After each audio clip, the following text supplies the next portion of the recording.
আজকে আমি তোমাদের সাথে শেয়ার করব একটা অন্য রকমের রেসিপি। আমি তোমাদের দেখাবো যে আমি কিভাবে নিরামিষের দিনে নিরামিষ বিরিয়ানি বানাই। এটাতে কিন্তু আমি কোনো ভেজিটেবল ইউজ করি না। এটাতে আমি সয়াবিন, পনির আর আলু দিয়েই বিরিয়ানিটা বানাই। আর বিরিয়ানি বানাতে গেলে প্রথমেই যেটা দরকার সেটা হলো ভালো করে ভাতটা বানিয়ে রাখা। তো আমি অলরেডি ভাত বসিয়ে দিয়েছি। জলের মধ্যে কিন্তু আমি তেজপাতা, গোটা গোলমরিচ, এলাইচ আর দারচিনি মিশিয়ে দিয়েছিলাম। আর ভাত বানাবার সময় কিন্তু যথেষ্ট পরিমাণে নুনও আমি মিশিয়ে দিয়েছিলাম ওই জলের মধ্যে। এবার আমি মিক্সিং জারে নিয়ে নিয়েছি পোস্ত। আর আগে থেকে আমি কিন্তু দুধের মধ্যে কাজু আর চারমগজ ভিজিয়ে রেখে দিয়েছিলাম। আর সেই চারমগজ আর কাজুটাও কিন্তু আমি মিক্সারে নিয়ে নিয়েছি। এবার ওই দুধটার সাহায্যে আমি কিন্তু একটা স্মুথ পেস্ট বানিয়েছি। আর বিরিয়ানির আলুগুলোকে আমি একটু সেদ্ধ করে নিয়ে তারপর কিন্তু ভালো করে ভেজে নিয়ে তুলে রেখে দিয়েছিলাম।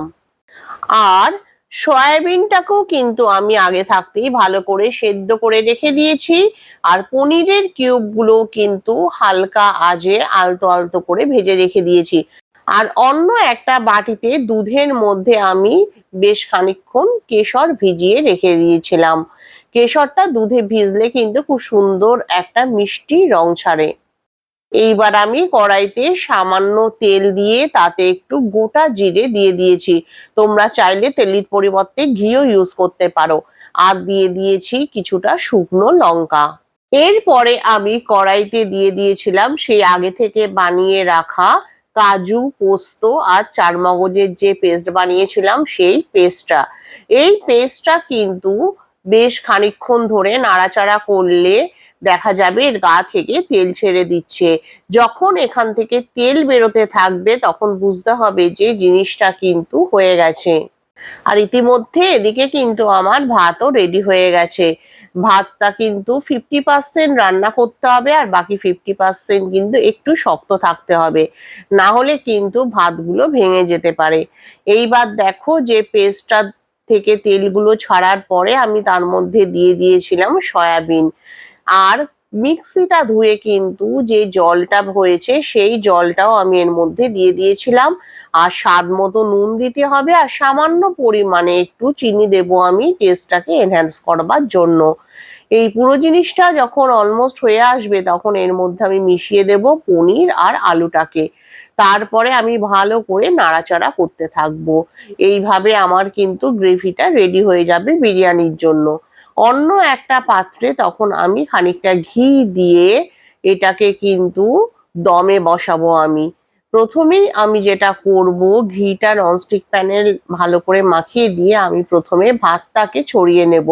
ভাত ছড়িয়ে নেওয়ার পরে কিন্তু আমি ওর মধ্যে আবার মিশিয়ে দেব যেই গ্রেভিটা বানিয়েছি সেই সয়াবিন, আলু আর পনিরের গ্রেভিটা। আর তারপরে মেশাবো আমি ঘি, পরিমাণ মতো ঘি আর বিরিয়ানি মশলা। আর সেই সাথে হচ্ছে যে কেশর ভেজানো দুধটা ছিল সেই কেশর ভেজানো দুধ।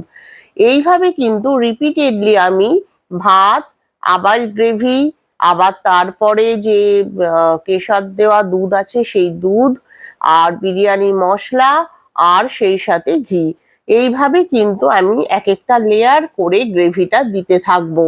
পুরো জিনিসটা দেওয়া হয়ে গেলে কিন্তু আমি এটাকে একটা কভার দিয়ে ভালো করে ঢাকনা দিয়ে খানিকক্ষণের জন্য দমে বসিয়ে দেব। খানিকক্ষণ দম দেওয়ার পরেই কিন্তু আমাদের যে নিরামিষ বিরিয়ানি সেটা রেডি হয়ে যাবে। আর এটা খেতে এতটাই টেস্টি হয় যে তোমরা একবার বানিয়ে খেয়ে দেখতেই পারো। তোমরা চাইলে কিন্তু এতে কেওড়া জল ইউজ করতে পারো আর গোলাপ জল।